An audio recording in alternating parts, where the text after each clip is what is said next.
If your city ran out of water tomorrow, you wouldn't just lose water, you would lose food supply, public health, business operations, and within days, water stops being a resource. It becomes control. And the scary part is most cities are about as prepared as they are for a literal meteor strike. We are guilty of treating water as a utility. It's just like there. It's a thing. It's a constant. Like oxygen, if you will.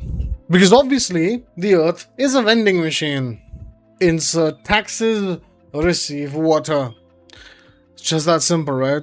But in the reality of things, water is essentially the operating system of civilization. It decides single-handedly where cities can exist, where farms can survive, and what industries can function. UN water and development frameworks consistently identify water as central to health, food, energy, and even economic stability. So when water becomes unstable, everything else follows. Water stress is not no water. It's when demand starts to creep so close to the supply, as a matter of fact, that a small shock then breaks the system. 1 week monsoon, one heat wave, one dry season that lasts a little longer than expected or calculated for. Global stress mapping, like the World Resource Institute Aqueduct, identifies many regions that are already operating at near high stress levels. And what's hilarious is that we keep running it because nothing says good planning like building a city with zero margin for error. So let's talk uncomfortable truths. Alright, uncomfortable truth number 1. Many water crises happen not because a region does not have water. They happen because water is mismanaged. Leakage, bad storage, poor governance, waste. All particular reasons for why. As a matter of fact, the UN and World Bank water assessment reports repeatedly highlight infrastructure loss, inefficient allocation, and governance gaps as major drivers of scarcity outcomes. So yes, climate matters, but sometimes we are also just incredibly unprofessional as a species.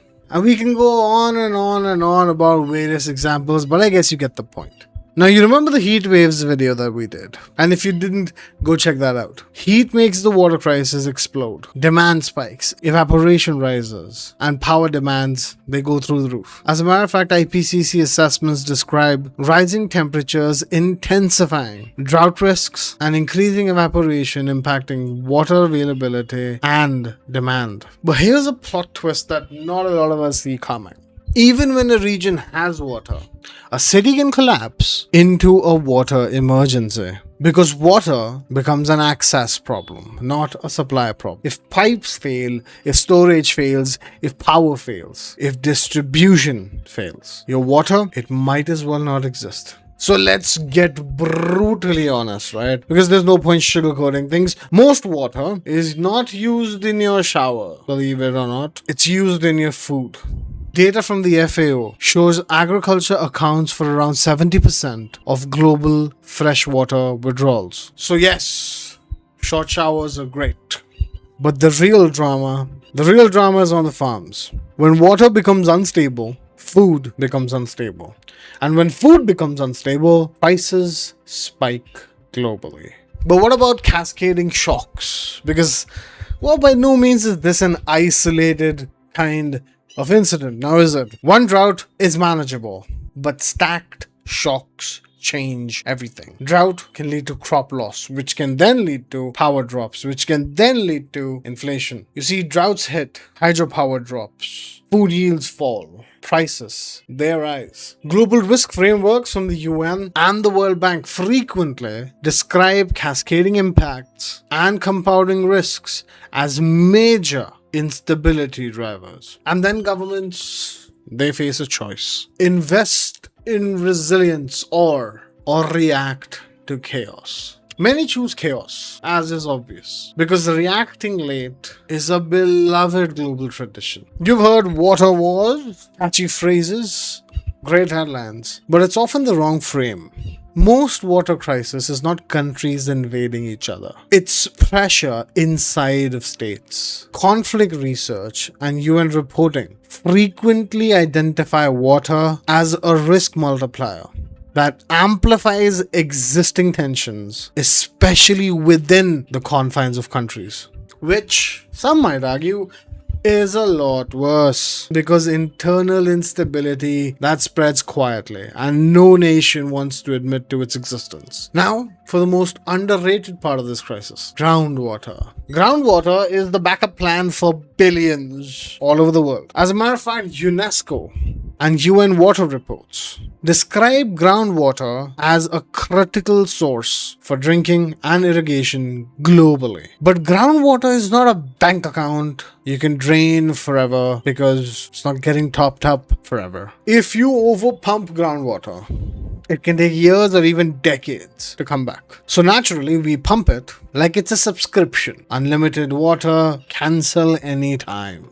Water stress is solvable in many places. Not with speeches upon speeches, but with systems. Proven strategies. They include fixing leaks and losses in cities, because it's just that important. Rainwater harvesting in shortages, because this cannot be amplified enough as the sheer impact quotient that they possess. Efficient irrigation and crop selection. Specifically getting in line with small agro farmers and helping them understand the significance of managing water better.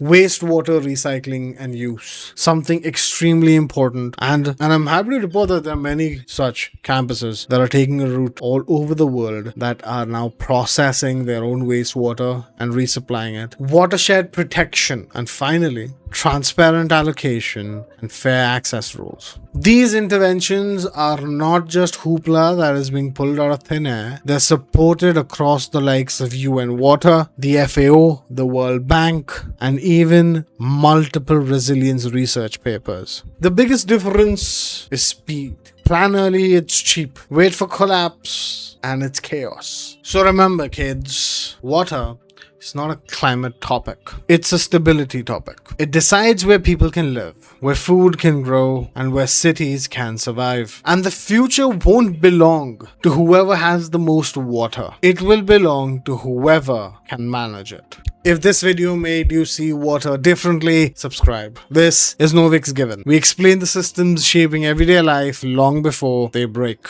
or at least we try to. Apologies for the informal outfit. I am not at my regular studio, as is obvious. We'll have a lot more for you coming from that front, but this was something we didn't want to miss out on. A couple of more topics with this setting. I'll be back to the main studio soon. I'll see you guys very, very soon. Thank you for watching.